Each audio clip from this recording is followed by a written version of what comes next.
Recently, the Life and Faith cameras captured a bit of the annual traditional PowWow and Nature Harvest Festival, held at the Museum of Ontario Archaeology in London. Two-time Juno Award winner Derek Miller was one of the many entertainers throughout the weekend, and he took time out to share not only his talents, but also some of his views on faith and life with Dan Smoke. I think you'll find their conversation uplifting. Well, welcome to Life and Faith. I'm here speaking with Derek Miller. Derek, I'd like you to introduce yourself to our viewers of the Life and Faith audience. Hello there, my name is Derek Miller, or Sago, from our people, the Mohawk.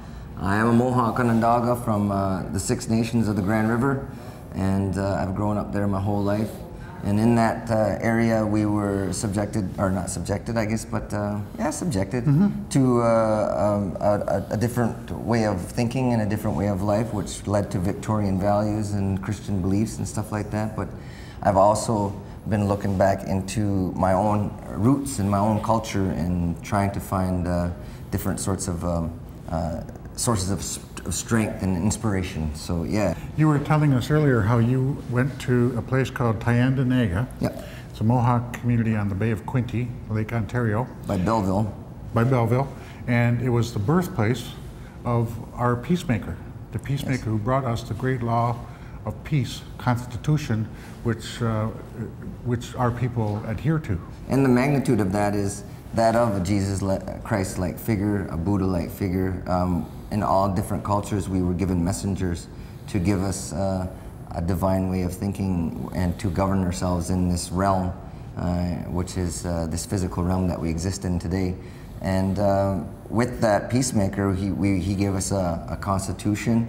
He gave us ideology of peace and working together and trying to build a bigger, better thing for the greater of the people. And those sorts of things are the foundation of which Canada and the United States exist upon. Without those foundations, I don't think either country would be as powerful as it is today in any kind of sense. The weight of that should be as much as people who study Christianity and how much they understand that and what Jesus gave to them. That's what our peacemaker has done for us, and it shows a sophistication, it shows an elegance, a beauty, and a clarity of a people that are, I think, mostly misrepresented in the media today, and that's why it's up to young folk like us coming out and saying hi to all you people at home to tell you exactly where we're coming from.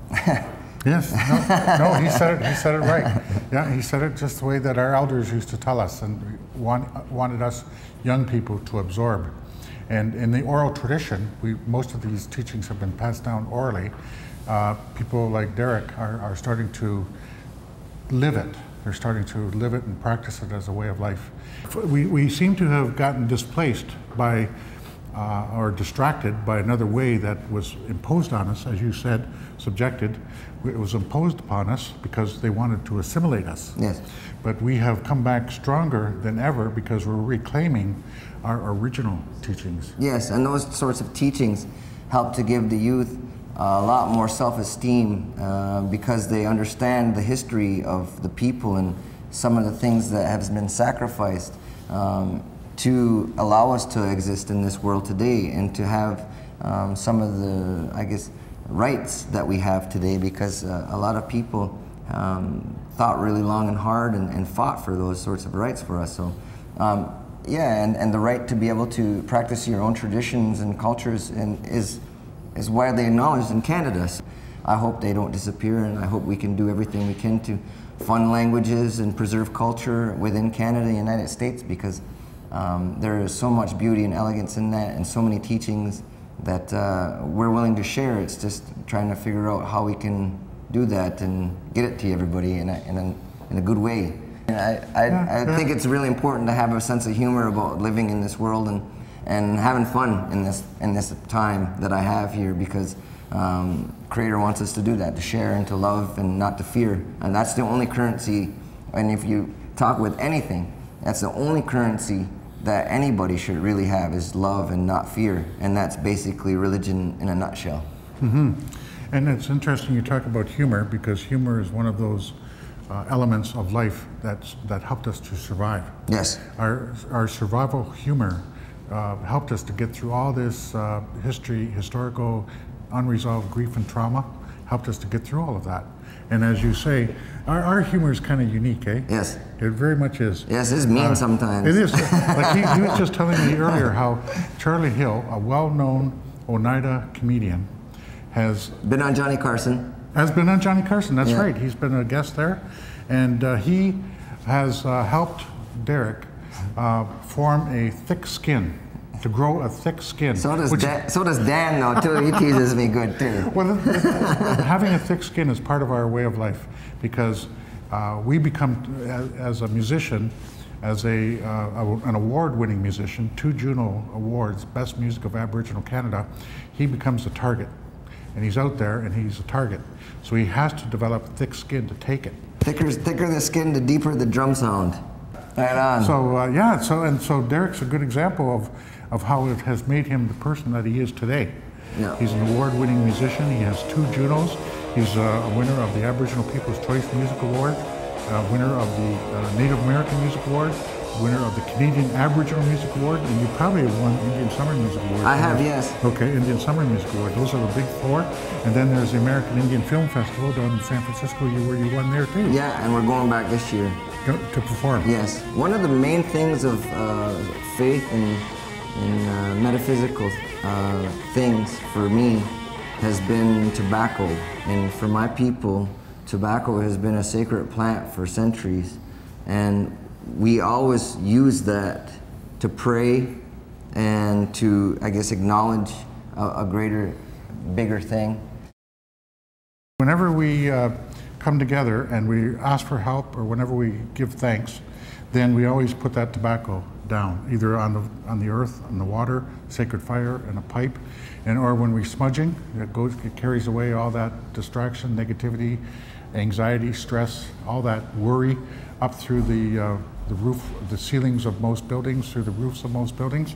And yeah, that's what carries away, so that we're left with our good mind. Exactly. And our good hearts and our inspiration and our creativity. Exactly. That you possess a quantity of. God, yeah, creator given. Yeah. Yes, very humbling. I'm very grateful for the gifts that I've been given, and I do my best to honor the blood in my the blood in my veins from my ancestors, and I just try to make sure that I'm thankful every day. And I say, Nyawa goa sungwai diso, just thank you very much, Creator, and to put it in a nutshell. Every day to acknowledge that. It's just nice, simple little mini prayer, and away we go. Yes, yes. As he was saying, he acknowledges the blood memory of his ancestors, whose blood flows through him today. That his ancestors lived and survived, and so he feels that, and so they are really smiling today because of what you're doing and out there in the music world. And you have a new CD? New CD, Derek Miller with Double Trouble. Got a duet with Willie Nelson.